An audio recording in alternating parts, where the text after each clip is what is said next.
The Monster Squad.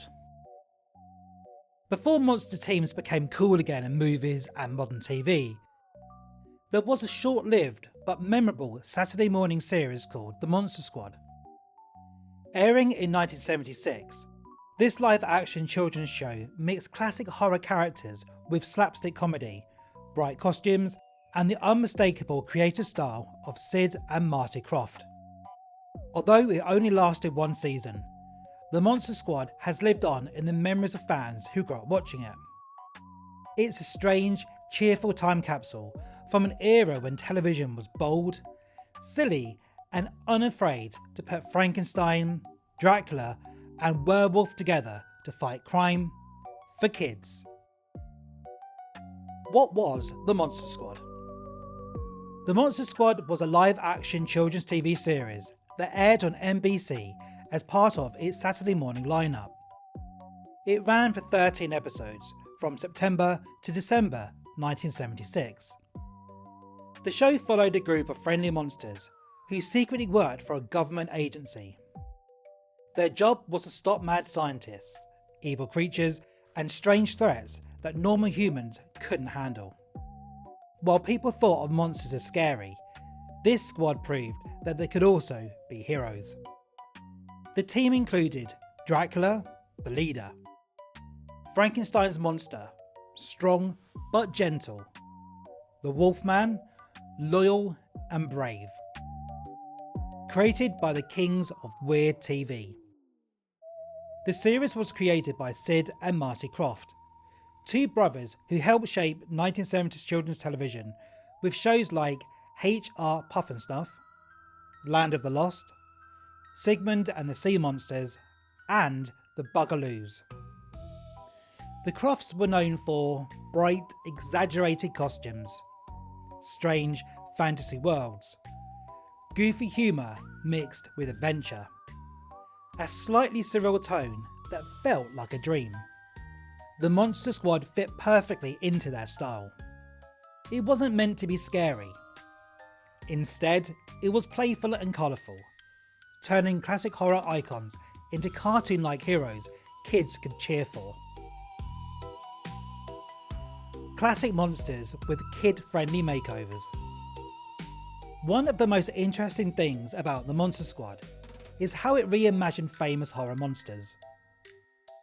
These characters were inspired by classic Universal monster films, but their personalities were softened for a younger audience. Dracula was calm, intelligent, and polite, more of a team captain than a villain. Frankenstein's monster was kind-hearted and often misunderstood. The Wolfman was energetic and heroic, not frightening. Instead of terror, the monsters relied on teamwork, problem-solving, and slapstick action. The show taught kids that appearances can be deceiving, and that even monsters can be good guys. A show built for Saturday mornings. The Monster Squad was made specifically for Saturday morning television, a time when networks aimed programming at children. That meant simple storylines, clear heroes and villains, lots of visual action, and light moral lessons. Each episode followed a familiar pattern. A threat appeared. The Monster Squad was called in, and the team worked together to stop the danger. By the end, everything was resolved, and the monsters returned to their secret headquarters. The tone was cheerful, silly, and fast-paced, making it easy for kids to follow without needing to watch every episode in order. Why the show didn't last. Despite its creative idea, The Monster Squad only lasted one season. There were several reasons for this. Television tastes were changing quickly in the late 70s. The show faced stiff competition from animated cartoons. Live-action fantasy shows were expensive to produce. The ratings were modest, not strong enough to justify more seasons. Still, its short run didn't erase its impact. Many viewers who saw it as children remember it vividly because it was so different from typical cartoons. Not to be confused with the 1987 movie.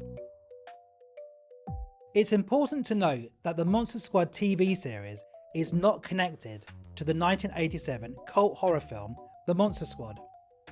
The movie focused on kids fighting classic monsters and had a darker, more teen-oriented tone.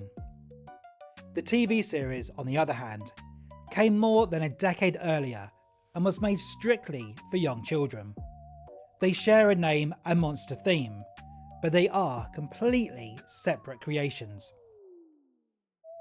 A reflection of its time. The Monster Squad reflects a period in television when creativity often mattered more than realism. The 1970s allowed shows to be strange, colourful and experimental. The series shows how classic horror characters were being reintroduced to new generations. Not as figures of fear, but as playful icons. This approach helped keep these characters alive in pop culture long after the original films faded from theatres. Why fans still remember it. Even though it ran briefly, the Monster Squad remains fondly remembered by fans of classic television and Croft Productions. People remember it for its unusual idea, its friendly take on monsters, its bold costume and sets, and its place in Saturday morning TV history.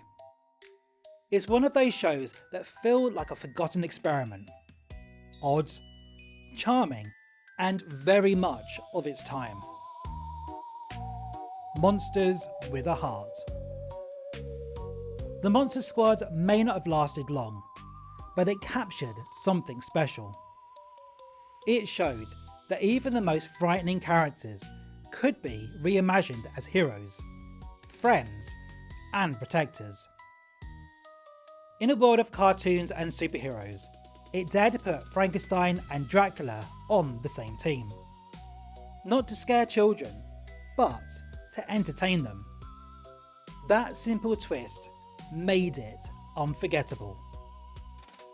Today, the Monster Squad stands as a reminder of a wild and creative era of television, where monsters smiled, heroes wore rubber masks, and Saturday mornings belonged to imagination.